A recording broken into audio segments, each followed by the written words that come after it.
Dear Regula, thank you so much for coming to my podcast, Ayurvedic Healing and Beyond. It's an honor to have you. Thank you. And I see that, the podcast name is Ayurvedic Healing and Beyond. Yeah. The reason I kept it beyond is there is always something more than what we need to know because of the human imagination. And I see that your musical enterprise and the mantra chanting that you do is also having a beyond musicals. How did you come with the name Beyond in the first place? I came across a quotation by Rumi. Beyond right and wrong, there is a field. I meet you there. Beyond right and wrong, there is a field. Yes. And I meet you there. Yes, Okay. exactly.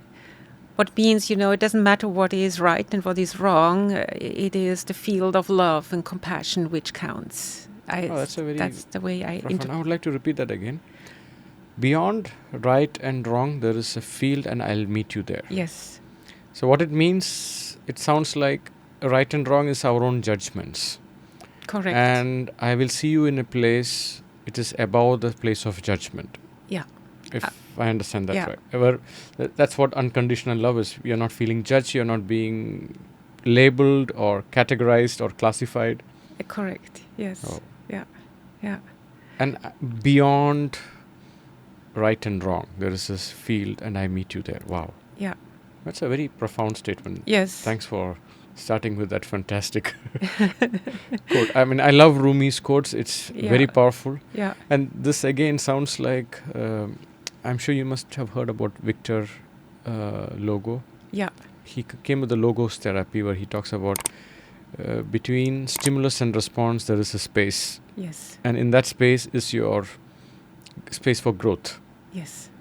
So I think that space is what we call the space of unconditional love and judgment-free, where pure love is. I think that's what we are talking about. Yes, and we have always also the space between the breath. Mm-hmm. It's also a space between the breath, where there is, like a field of emptiness or connectedness. So that's quite interesting. Yeah. There is a... I don't know how true this story is. The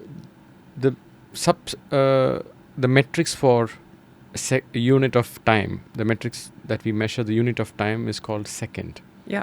Like second is a numerical number after first. Now they were questioning why is it called a second? Because somewhere our logical mind misses the first. We are never in the present. So by the time we realize it's already the second. That's true. So I think that space is that first, not the second. Yeah, that's true. Yeah, that's cool. I like that. And I'm also thinking, a person was asking, how do you understand split seconds? And they say, if you go to the Indian traffic lights, I think it's not just in Indian traffic lights around the world, but more applicable to the Indian traffic light. The moment it becomes, red becomes yellow and then it becomes green. Yeah. The moment it becomes green and you're starting your car, the people behind you will start honking it. Yeah. That's what is called a split second. Yeah. Where we're like, no, I want to achieve that. Yeah. Why are you not moving? That impatience where our mind cannot tap into that field. But is there then a present moment? That's a question we all are trying to pursue and talk about and achieve. Eckhart Tolle wrote 2 books about it. Yes. A lot of gurus spoken about Yes. it, and pranayama, all of this. And I think at the end of the day, I think if you read a lot about Power of Now, Eckhart Tolle, he talks about this moment. This is what gives you, but somewhere our mind is genetically ingrained to go to the future or to the past. It's just so difficult. So I think the game of life is how to tame your mind and your body and mind to be in the present. That's a good explanation. I like that. Yes. So Regula, I think one of the reasons that I'm looking forward for this conversation with you is you spoke a lot about how mantras chanting, it transformed you. I mean, looking at your background of the kind of business world that you live in, and then how mantras changed you. I want to know that story. Where did this start? Well, I had a break between the business and the music world and took time to work with my voice. And I was too ambitious and I damaged my vocal cords. I see. And so you had trouble to even speak or only to sing? Also speaking. Okay. Yeah, and it was really serious, and they wanted to laser my cords. And I decided not to do that because they take substance away, and I wasn't sure if then my voice will be the same. So I was very much scared. So I was looking around for therapists and all over the world. And finally, I decided to chant mantras. And by chanting mantras, I could relax. I could relax into the sound, and I could heal my vocal cords. It took me 6 months to heal my vocal cords. And that's how I came into the mantras. And then one evening I was having my yoga class and I was chanting first a Vedic mantra for relaxation. And all of a sudden I chanted the Christian mantra. And I realized that people were so much touched and in tears when they heard their religion where they came from. So we are teaching actually in a Christian environment, but using lots of Buddhist and Vedic mantras. And it showed to me that it is very important that we also use our faith to really be at home, so-called. And then I had the idea to invite His Holiness the Dalai Lama to come to Switzerland to meet an abbot of a monastery near Zurich. And he accepted the invitation. And both, they were reminding us that we can practice other belief systems or religions, but we have to also look at our religion closer, because perhaps we find the same essence. So I said, well, I will do that.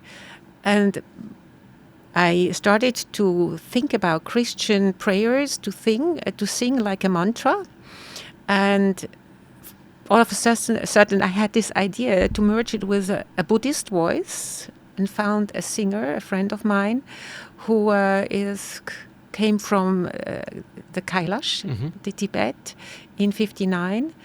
And she was very much into mantra singing and already quite knowledgeable, quite a celebrity at that time. And we started to develop, to unite both chants together to show that the essence is the same. And it became so powerful that we realized we are not able with a no name, let's say, really spread it and send it into the world. So we needed a celebrity to do so. So in a meditation in the mountains, I was going up to find the way how I could promote this music better. And in a meditation, I had Tina Turner's voice speaking silently into a soundtrack. So I said, oh, that's astonishing. She's not singing rock music, as she is the queen of rock. She is chanting into a soundtrack and speaking into a soundtrack, not chanting, but speaking into a soundtrack, a spiritual message. So I called my producer and said, what do you think about inviting Tina Turner to this project? And he said, if you can do that, I'm with it. And I called her because I had her phone number. We met once. This was when? Which year? It was in 2009. Okay. And we bonded before we had beautiful spiritual talks about spirituality. And so I called her, and it was the chance of my life because she was alone at home. No butler, no husband, no manager. And she was listening to what I said, and she said, Regula, I feel that it is very important. Can you come to see me? So I said, yes, in 3 hours I can see you. I'm in the mountains. So I drove down without closing my house properly because I was so nervous to go there. Because she said, I'm leaving to the United States the next day, so you have to come now. So I came, and there was an incredibly huge rainbow over her house. Okay. And I entered the house, and she saw it too. And she said, this is the sign. And I started to explain what we were doing, and I started to also give her some sample to listen.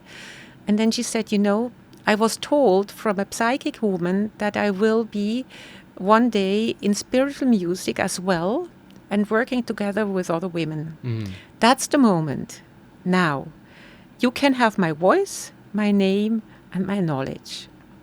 So I almost fainted, and that was it. I mean, we started then to collaborate, and we did based on Rumi quotes and other quotes which were her favorite. We started to bring together a spiritual message, which is the first track on our first CD, Beyond, where she is talking about love and what spirituality means for her, and what it should mean also for all the people looking at it deeper.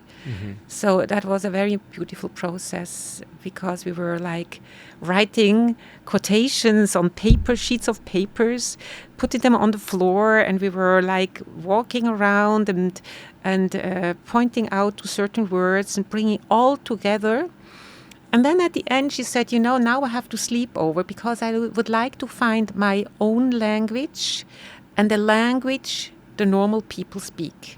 It has to be understood. This message has to be understood by all the people.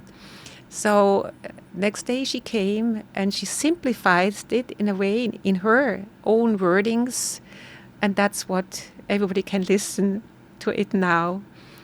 This spiritual message on that first track. Yeah. How was it to work with her? I mean, when you say somebody who's celebrity in the rock music, and then suddenly coming to mantras and chanting, there is an element of a huge shift in the frequency of the music. I mean, when you look at rock music and the chanting of mantras. But I'm just curious, did she share anything? How was it in the rock music and in the chanting of mantras? Or how was it? I mean, just tell us more about how was it to work with Tina Turner. I remember when I was a teenager, I went to a concert of hers, and she was in a red shiny leather dress, jumping on stage. And the slogan, "Simply the Best," really fits her so well, because she gave everything on stage, everything, simply the best of her own. And as we were talking, when we met, I was approaching her with this. I said, "Simply the best. You really show that you're simply the best. What do you do?" And she said, "I'm chanting. I'm chanting the Lotus Sutra since I left my husband Ike, who abused her. So being in a toxic relationship, she somehow had to leave this person to save her life. He was very cruel. And so she started to chant Nam-myoho Renge-kyo for 4 hours a day with a group of people in Los Angeles. And finally got so much strength that she could leave him and start her own career. So I knew that. And that's why I knew that she is both. I mean, she is a rock singer, but she's also somebody who chants, and she is Buddhist and she is Baptist. So she was like this key person between Buddhism and Christianity for me, because I was the Christian voice, my friend Dechen was the Buddhist voice. So Tina was perfectly in between. She knew both. And she always said, "I'm not only a Buddhist, I'm always will be a Baptist," because I was raised like that, and that's how I started to sing in the chorus. And so she was also, I was on tour with her last tour for 2 concerts, and she would sing and chant before the concert. And I said, "Why do you chant before the concert?" She said, "Because I simply have to give my best of my person." So I was very impressed by that, and it gave me even more, it inspired me even more to follow this track of bringing mantras. In 2009 we started Into the World, and it happened that it went into the world because of Tina Turner. She said once, "I would like to reach as many people as possible." And so we tried. That's a very beautiful story, and how when you have your intention set, how the universe, orchestrates it. Absolutely, yeah. I'm still very much grateful, because I remember that I was very scared of, I would have never thought in my whole life, when I started to sing as a child, that I would end in a production like this. Actually, I had a history with my mother, because my chant or my singing was never enough. Let's say, she would always say, you have a nice high voice, but she would never really give me like a mentor, give me the allowance to sing. So I always struggled with that, and I had to overcome this also. And there was a day where I wanted to show her that I can do better than she was telling. So it was like sometimes obstacles or the friction is the breakthrough. So I'm very grateful to her. I'm grateful to her because we were raised with lots of singing from her family side. So we were singing all the times. So. Is there any mantra that is close to you, that you chant quite often or you listen to quite often? Well, because of you, I chant since 2 years the Hanuman Chalisa, because you gave it to me in a very difficult stage of my life, when I had lots of challenges and struggles. And those 40 lines are not easy to learn. And especially when you don't have Hindi or Indian language as your native language, it can be a challenge. Exactly. So, but I really wanted to learn it, and I wanted to know the effect. So I really chant every morning Hanuman Chalisa, for sure, for 10 minutes or 11 minutes. And it gives me incredible support to have faith, to think positive, and to have devote myself to my work and my mission. And I think I will go on chanting it. For you personally, what happens to you when you chant? I think it brings you in a higher vibration, in a higher frequency, away from the daily problems and the ordinary thoughts, let's say. It helps me to have more the connection to God, and the connection also to myself. And it is not only good for my immune system, and it also has a great effect on the hormones like serotonin or dopamines. But most of all, I do it by bringing myself in a higher frequency, so that I can just also give simply my best. I understand. Yeah. I think what happens, the voice and the sound, it has a very powerful connection with our emotions and our nervous system. Yes. I always say, in Sitaram, when you do the treatments, before that we chant a mantra and then we start. And sometimes people would ask, why do you chant a mantra before we start the treatment? It's just a way it's like, you have a lot of issues that you face within your real world.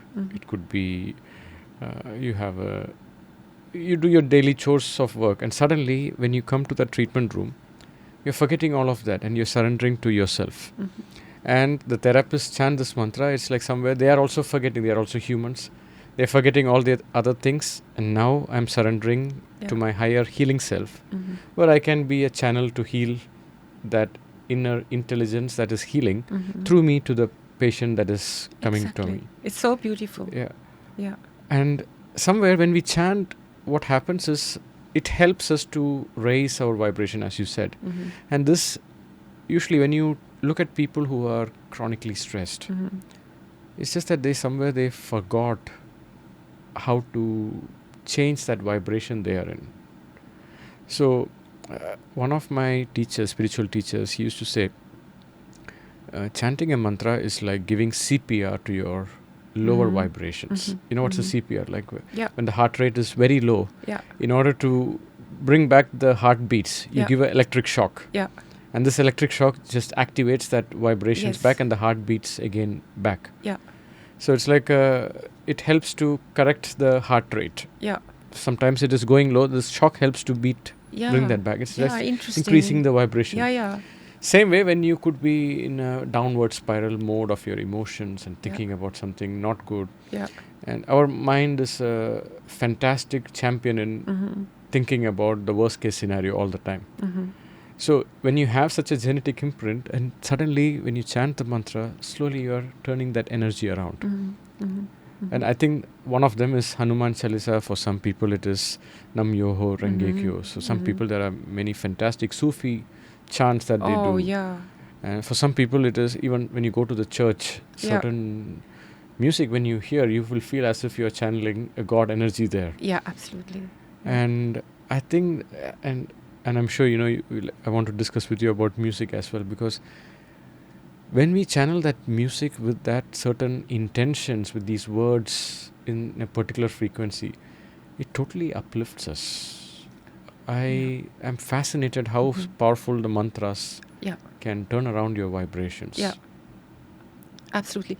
And it is also what I experience, an incredible protection that against any kind of negative approaches from the outside. I remember when I wanted to collaborate with Dechen, the Tibetan singer, I had to take her out of a contract, and her producer was very mad at me, and I had to drive to Austria to ask him for the permission to collaborate with her.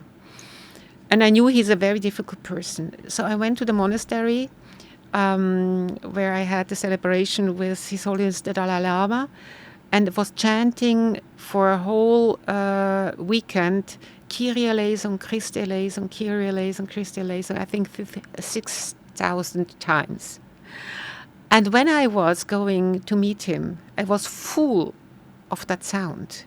And he was attacking me with words, so badly. It was really like lowest. Really bad words. He said, "You're not allowed to do that," and he was really very aggressive. Yeah, very aggressive.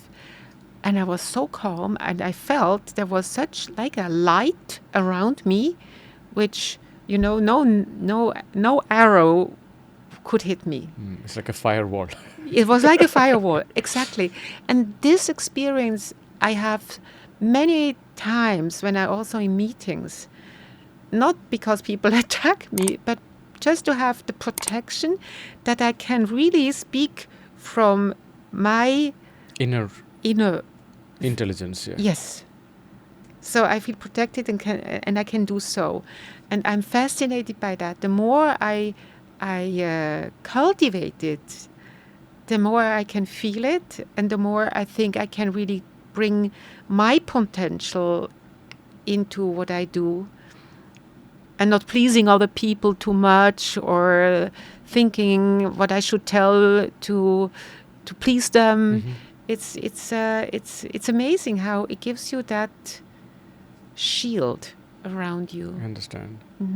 For some people, there's this mantra called Gayatri mantra in India. Many people chant because that's a mantra that is known to connect with the sun's energy. And in essence, what that mantra says is, give me clarity and guidance to pursue what is true. So, and let me go beyond my ignorance, limitations of my logic, and see the unlimited possibilities. I mean, it's a very vague translation what I did. But what happens when you keep telling this to yourself? You are going out of your prejudice or your limited logic, because we have to admit logic has its limitations. Because so many things that we do not know, our science and our ability to correlate things is limited. So when we put our mind through this certain words put together, I think we are also channeling ourselves. Let's go beyond. Absolutely. Yeah. And let's not be confined to our limitations. Om Bhuva Swaha. Yeah, exactly. Yeah. Any other mantra that you chant on a regular basis? Well, Gayatri I chant a lot.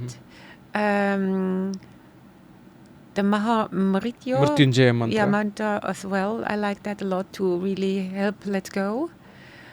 And I chant many Vedic mantras.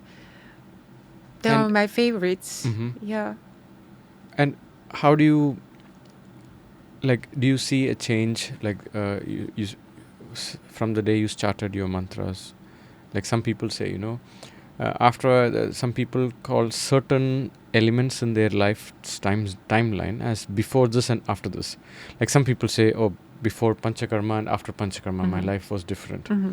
Some people say before initiation to yoga, I was a different person, and after this. So when you look back, before started chanting the mantras and before and after, what do you see in that? Well, I think the moment I started to chant mantras, I felt that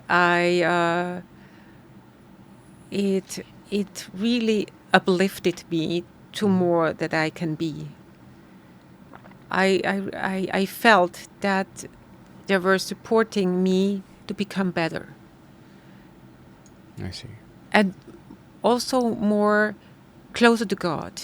I think we all have our own ways of connecting with God. For some people it is rituals, doing some rituals. For some people it is chanting mantras. Absolutely.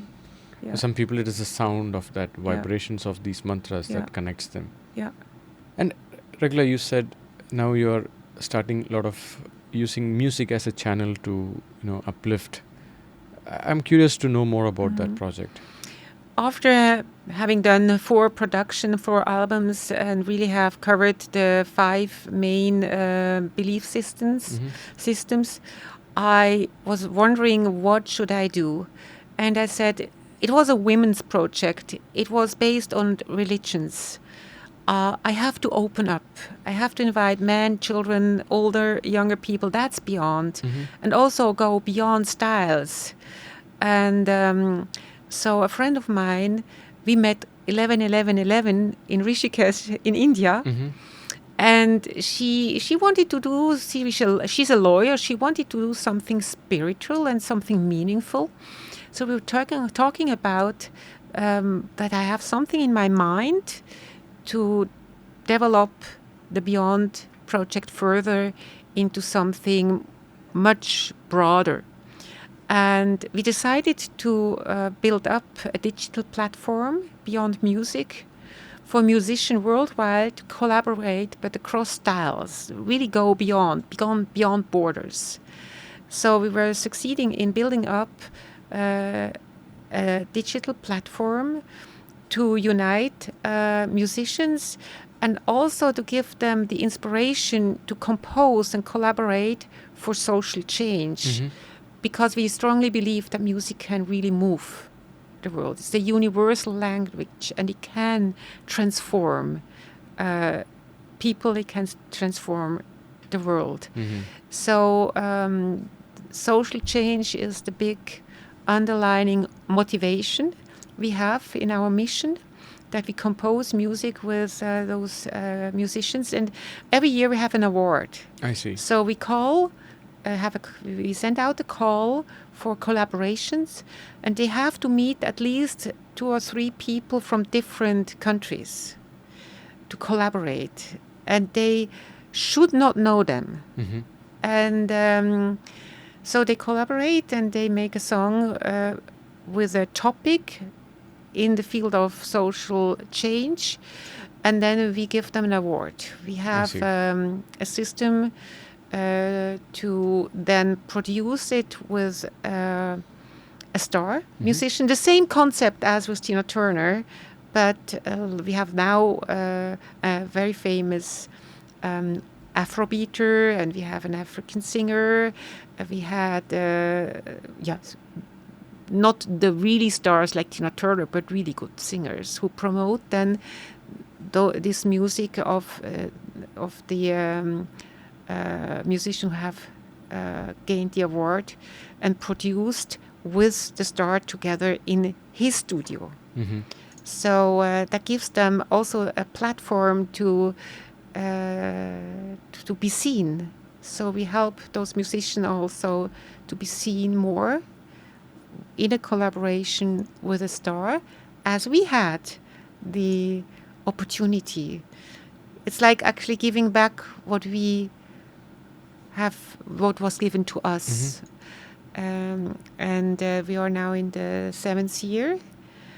And recently we find out that many musicians start to have their own little project in the field of social responsibility. So we call them the social activists. So each musician who is a social activist has now a button.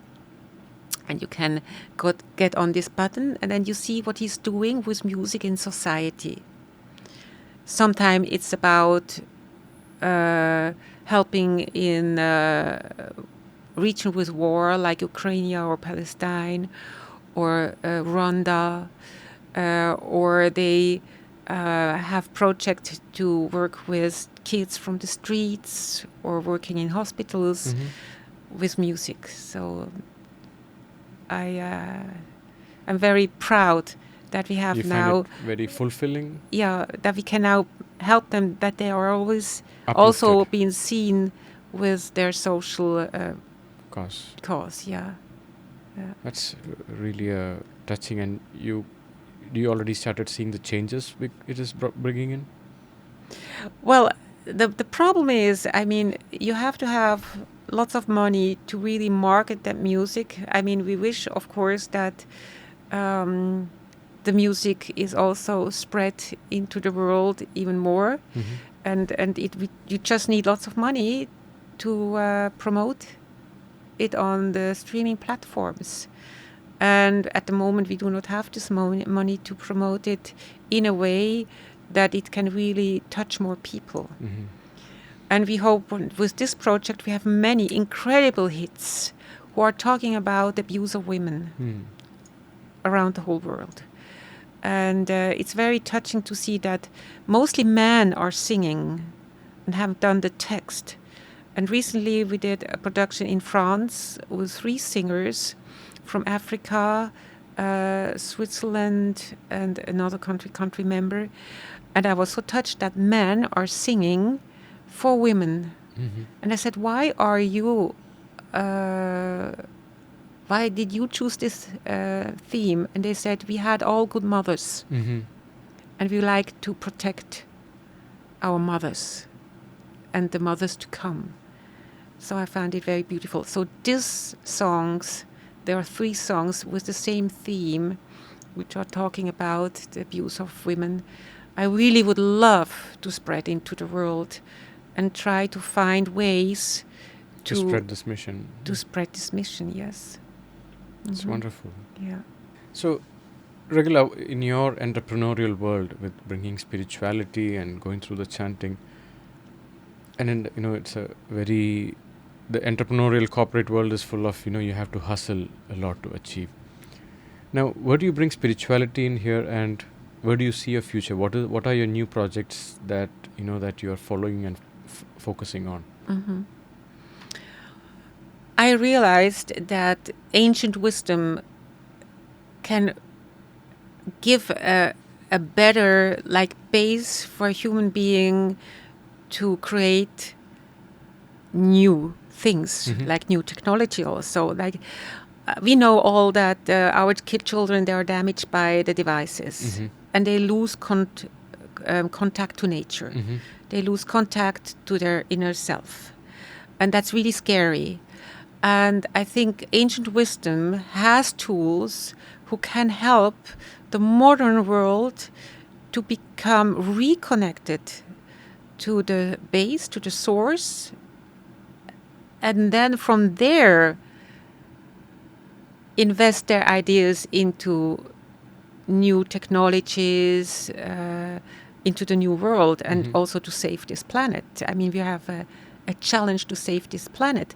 So if we go back not only to Indian ancient wisdom, which is, a world of itself, incredible deep knowledge is hidden there, but the indigenous, for instance, you know how they were having, how they were planting, the philosophy of taking care of nature, the philosophy of how they had rituals to become leaders. So ancient wisdom in leadership is, for instance, a very interesting topic to follow, but also ancient wisdom in medicine is important, or ancient wisdom in cultivating biodiversity on this planet. I just started in my own garden to build up with ancient sorts of fruit trees and bushes, really ancient names we don't know anymore, to plant them and they grow. So I think it's so important that we help the young generation to realize how precious is what our ancestors have been doing. Not to become like them, we are modern people, but to realize that we are connected to them and that they had some teaching which are so valuable, so universal also, that they could be helping us to find better solutions in what we do and healing the planet. So I will build up a foundation, the legacy for my husband and myself. It's called Ancient Wisdom Merging New Technology for Human and Planetary Health. Wow. Yeah. So, but I have to do lots of research. I know there are many people already around who are actually working with that theme, but I have to search for them and I have to see which way we can go. I'm believing that ancient wisdom and AI will be very important, because AI could be a tool to promote ancient wisdom in the world or whatever. I mean, I'm not in technologies, I'm in ancient wisdom, but my father was a scientist and my husband was very much a futurist in what he did, what was doing. So it is like bridging those two worlds. And I know that I really would like to bring the ancient wisdom into the modern world much more. I think that's the need of the hour so far. Yeah. Because when you see most of the problems that we see, I mean, me being an Ayurvedic doctor, looking at the patients, what we all miss is our connection with nature and connection with our inner intelligence. Yeah. And we are so lost, and for everything we need something artificial today. Yeah. I mean, I was just reading a book called Comfort Crisis, and in that book he was saying, except for our auditory sense, like the listening sense, all the other senses we have minimized its connection with nature. I mean, even the auditory senses, today we are listening mostly about the traffic sounds or the artificial sounds or the news or the television or other things. But our ability to connect with nature, because we don't go to the extreme weather anymore. Either we are always in an air-conditioned room or a warm room. We don't touch the ground. We wear shoes, and our skins are always covered, and our eyes are focused mostly on the screens and not so much on the nature. So, and you could see how this is impacting the next generation's nervous system and its health and all of that. But on the other hand, this the technology that we are living in, it is one of the greatest things. Yeah. I mean, look at how much we have evolved. I mean, we don't have to worry so much about. I mean, there are still people dying because of lack of food, but it's not so much like how it used to be. So if we can bridge these two, that's the sweet spot that we all should aspire for, I think. But people are dying because they have lost that touch. I mean, suicidal rate in Switzerland, as we are a very, very spoiled country, the comfort is very high. Speaking about the book, you know, they are in a comfort bubble all the time, and suicidal rate is the highest in the world in Switzerland. I mean, I was shocked, and so I can imagine that it is also in Europe, you know, and we have to do something because they lose themselves. You know, they live in an outside world and in an artificial world, not in reality. So something has to happen. We have to help those kids. I think there is a connection, because our hunter-gatherer forefathers lived in one of the most adventurous and not so easy world. I mean, they were facing death anytime, and they can't store food for the next 1 month or something. Every day they have to go and hunt for the food. So we have those genes. And suddenly, living with those genes and living in a very comfortable, secure place, suddenly these genes are still acting and we don't know what is there. So something is missing. So maybe that's also why people I'm not trying to justify poverty or something, because you can never justify poverty. It's inhuman. But when you have too much comfort and too much security, and if you don't have a meaningful purpose or challenge in life, this can lead to huge mental health problems. Yeah. And that's what we are seeing in some of the developed countries. So, and most of this is coming because we are too much in the shadow of technology, which is protecting us and which is distracting us, and we are not eating the food. I mean, they're saying we don't even smell food before like how we used to. And we have all the flavors and ingredients that is going to smell it so good that it gives you a dopamine kick, and need not be the right one, but it will give you a pleasure for your taste buds rather than what your body actually needs. So in this kind of a world that we are going, unless we bring in the ancient certain things, because our body is an ancient technology. It is. No matter how much technology has evolved. And in our genes Yes, is the ancient wisdom. Exactly. I mean, we go back to thousands of years, and it is in us. So we just have to reconnect. And I think this is the need of the hour. Yeah. And as we can see, as the technology has gotten better and better, it did solve a lot of problems, but it is yet to solve fulfillment problems of humans. Yeah. I think we have reduced hunger problems, we have reduced death rates, infant mortality rates.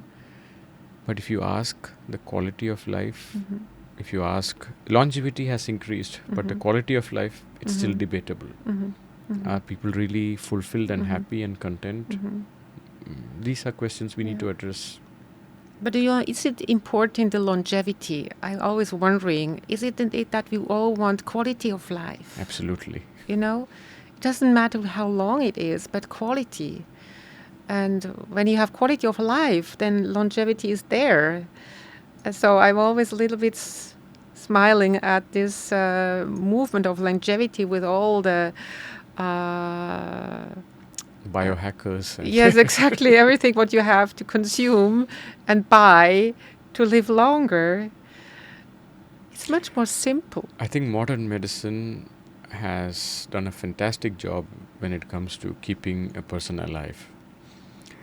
But of course, the quality of life is something still debatable, and I think that's where spirituality comes, ancient wisdom comes, connecting with nature comes, taking care of your mental, emotional, spiritual health comes. All of this fits into together. And I agree. And if we can bring these two worlds together, I think the future is just fantastic. Yeah, I can feel it also. When I talk about it, I can feel it. It is still not yet clear what the wording is, but AI has given me some very interesting wordings about what ancient wisdom could be in connection to new technology. So we have collaborators if we use them intelligently. Exactly. So I think that's the key. I think to use them wise. Like any technology, it is by itself, it's not neither good nor bad. It's how you use it and the intent that you put behind it. Yes. Yeah. Like a mobile phone, what a device, what a technology, what an invention. Incredible. But it can kill you, or you can use it for such a great creative expertise. Yeah. And we have to teach the children discipline, and that they realize what is harming them and what does good to them. So, exactly. That was such a beautiful conversation, Regula. Thank you so much for this time, and I'm very inspired with your vision and your journey. And loved hearing the story about how Tina Turner came up in your life and how this movement started. And also that Rumi statement, between right and wrong, there is a space. Beyond right and wrong, there is a space. And there I meet you there. So fantastic. I'm going to keep that. Yes. And I want to put it in my home and in my workspace. Yes. Oh, I'm very honored to be here with you. Thank you very much. And how has Ayurveda helped you so far? Yeah, you did. No, I'm asking, like, you do Ayurveda Panchakarma quite often. Yeah, every year. How does this help you, just from your personal experience? Oh, I could imagine to have done it in the last 3 years, which were really a challenge. I'm never sick. I have never a flu or something like that. And I can still see that I improve from each year. But it's not only the physical, it's also the mental side, which is very strong, working with you in meditations and visualizations and the fire rituals you have taught me. I'm so grateful for what you have taught me. Yeah, I think that this was the best thing I could do in the last 3 years to come to Sitaram and having the treatments and your guidance in my life. So I'm very grateful. Thank you. It's an honor, Regula. Yes. Thank you very much. Yeah. I think when you say I never felt sick or flu, people might misunderstand. Is it like if you do Panchakarma or Ayurveda, I will never fall sick? It's just that it uplifts your overall quality of health. Yeah. And your decisions in daily life will become much better, that you avoid being exposed to falling sick. I think that's what happens. Yeah. And you did great. That's what it means. Yeah. No, you can explain. I just wanted the audience to understand. It's not like when you do Ayurveda, you are bulletproofing yourself. You don't have any problem. It just gives improving. You better technology to protect yourself. Yes. And better habits. Exactly. How to eat and how to live. Yes. Thank you so much, Regula. It was such a great conversation. Looking forward.